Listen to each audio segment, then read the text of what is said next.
poštovani župane, saborske zastupnice, poštovani vijećnici. Evo, ja ću se nadovezati na čak 3 županijska vijećnika koja su očito detektirala isti problem koji sam detektirao i ja.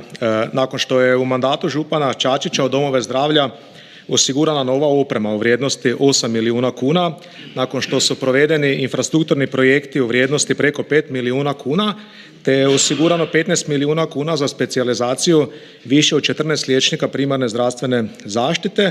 Već tada je prepoznata činjenica da ćemo se suočiti s nedostatkom liječnika, stiglo je jedno potpuno novo razdoblje i potpuno novi odnos Varaždinske županije prema našim domovima zdravlja.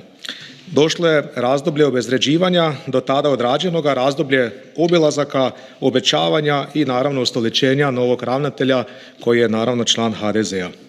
Gledajući sada izvješće o radu župana za drugo polugodište 2022. godine, na stranici 10 pod točkom zdravstvena zaštita, podtočka dom zdravlja, čovjek bi očekivao barem 2-3 stranice aktivnosti, pokrenutih projekata ili barem planova. Međutim, ono što sam ja tamo vidio su cijele 2 rečenice i to za projekt koji je pohvalan, a to je briga o zubićima djece vrtićke dobi.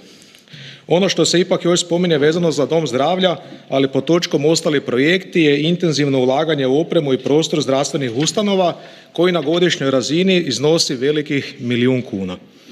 Međutim, tih 1 milijun kuna moramo usporediti sa nekim drugim brojkama, a te brojke su ulaganje za vrijeme župana Čačića i Reformista.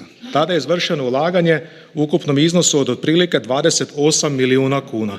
Znači, s jedne strane imamo 28 milijuna kuna, s druge strane 1 milijun. Međutim, dobar PR tih 1 milijun predstavlja kao veliko ulaganje i veliku brigu o domovima zdravlja, dok je zapravo činjenica nešto potpuno drugo.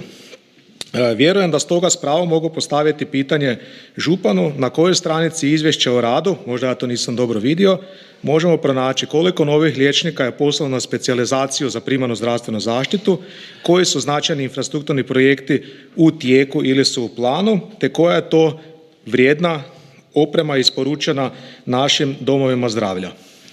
Možda bi se naš župan i više bavio s domovima zdravlja, međutim, kao što vidimo, medijski okupiran je raznim prijemima, druženjima i sličnim aktivnostima, dok istovremeno ravnatelj doma zdravlja se bavi, koliko vidimo, predavanjima na Sveučilištu Sjever, umjesto da se bavi našim domom zdravlja koji, eto, propada postepeno, ali sustavno. Dakle, moje pitanje glasi: pokažite mi na kojoj stranici izvješća o radu župana za drugo polugodište 2022. su navedena ulaganja u prostore, opremu i liječnike doma zdravlja, ili ste eto već nakon 1,5 godina mandata odustali čak i od obećanja i bilo kakvih nadanja da ćete ulagati u dom zdravlja. Hvala.